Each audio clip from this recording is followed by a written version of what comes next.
प्रदेश में मदरसों के साथ कई मस्जिद और मकतब इस समय एटीएस की रेडार पर है।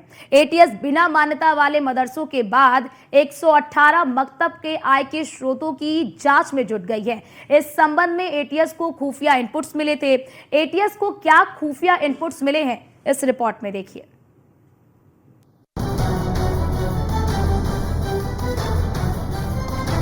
क्या यूपी में मकतबों पर हो रही तालेबंदी की तैयारी? क्या संदिग्ध गतिविधियों का मकतबों से है कोई कनेक्शन? यूपी में मदरसों के बाद मकतब क्यों आए एटीएस की रडार पे? दरअसल संदिग्ध गतिविधियों को लेकर सहारनपुर मंडल हमेशा सुर्खियों में रहा है।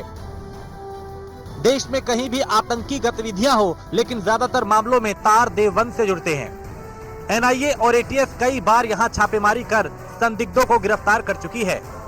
ऐसे कई मामलों में मदरसों के नाम भी सामने आए हैं, लेकिन अब मदरसों के बाद मकतब भी एटीएस की रडार पे है। एटीएस गैर मान्यता प्राप्त मकतबों की जांच करेगी। पश्चिमी उत्तर प्रदेश के सहारनपुर के 118, शामली के 190, मुजफ्फरनगर के 165 मकतबों की लिस्ट बनाई गई है। सहारनपुर मंडल के कुल 473 मकतबों की जांच देवबंद की एटीएस करेगी। 8 बिंदुओं में 2 पॉइंट अहम हैं। इन्होंने मान्यता क्यों नहीं ली?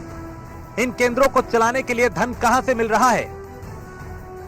इन बिंदुओं पे जांच कब से संचालित किए जा रहे? अब तक मान्यता क्यों नहीं ली? चलाने के लिए पैसा कहां से आता है? मकतबों की आय के स्रोत क्या हैं? मकतब में कितने बच्चे पढ़ते हैं? छात्रों की सिक्योरिटी के प्रबंधक क्या है? छात्रों का किसी अन्य संस्थान के रजिस्ट्रेशन तो नहीं? गैर सरकार समूह के संबद्धता कहां से है? मदरसों में फंडिंग को लेकर हमेशा सवाल उठते रहे हैं। इसकी जांच भी होती रहती है, लेकिन इस बार यूपी में मकतबों की जांच होगी। इसका कारण एटीएस को खुफिया जानकारी मिली है। खुफिया इनपुट के बाद एटीएस ने कई मकतबों की जांच की। जो खामियां मिली उसकी रिपोर्ट शासन को भेजी। अब एटीएस सभी मकतबों की जांच करने जा रही है। इससे पहले सरकार ने यूपी के मदरसों का सर्वे कराया था। 20 अक्टूबर 2022 को यूपी में गैर मान्यता प्राप्त मदरसों के सर्वे का काम पूरा हो गया। 1 महीना 5 दिन तक हुए सर्वे में प्रदेश में करीब 8,441 मदरसे ऐसे मिले जिनकी मान्यता नहीं थी। इन पॉइंट्स पर हुआ था सर्वे। मदरसे के नाम क्या है? संचालन करने वाली संस्था कौन है? कब स्थापित हुआ था? छात्रों की सिक्योरिटी के प्रबंध क्या है? पेयजल और फर्नीचर की व्यवस्था क्या है? बिजली सप्लाई कैसे होती है?